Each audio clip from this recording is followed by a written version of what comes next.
apakah ada bid'ah yang baik? Benar, sebagian ulama menyebutkan ada istilah bid'ah hasanah, terutama ulama Syafi'iyah menyebut ada bid'ah yang mamduha, bid'ah yang terpuji. Ini seperti perkataan Imam Nawawi, perkataan Al-Iz bin Abdissalam, ya, kemudian Suyuti dan yang lainnya, ya.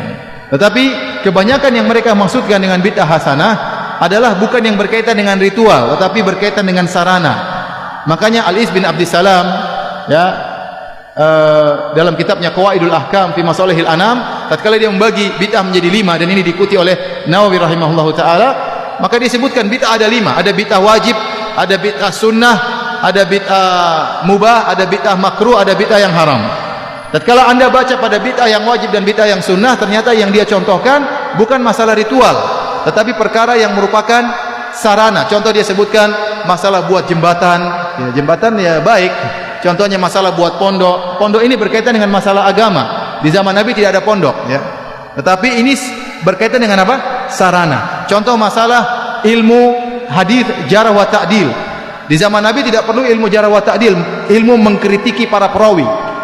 Namun di zaman setelahnya ada ilmu namanya al-jarh wa ta'dil. Si rawi ini pendusta, si rawi ini jujur, si rawi ini kurang hafalannya, si rawi ini ngaco, si rawi ini banyak salahnya. Itu namanya ilmu jarh wa ta'dil, dibuat oleh para ulama agar bisa memurnikan hadis, memisahkan hadis yang sahih dan hadis yang dhaif. Di zaman Nabi tidak perlu, karena para sahabat dengar langsung dari Nabi, hadis semuanya sahih.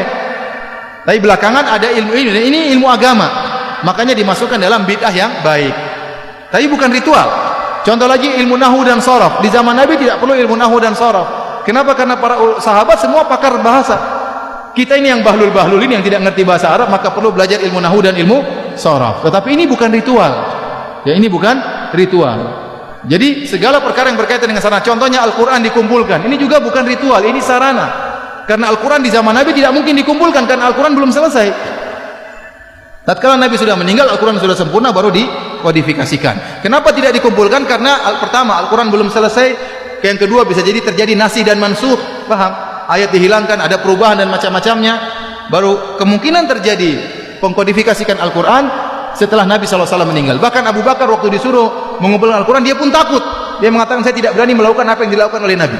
Padahal ini boleh, tapi dia pun takut melakukan suatu perbuatan yang tidak dikerjakan oleh Rasulullah SAW. Sampai Allah melapangkan dadanya, kemudian dia mengumpulkan apa? Al-Quranul Karim. Jadi kalau berkaitan dengan sarana yang disebut dengan bid'ah hasanah, maka ini tidak jadi masalah, tidak ada khilaf, ya. Bahwasanya tidak mengapa. Yang kita permasalahkan kalau ritual, timbul ritual baru yang tidak dikerjakan oleh Nabi SAW. Contoh yang saya lihat di Mekah, kita habis tawaf, ada namanya solat 2 rakaat setelah tawaf. Sebagian orang Indonesia, mereka bikin lagi solat 2 rakaat setelah sa'i. Saya tanya sama antum, itu bid'ah atau bukan?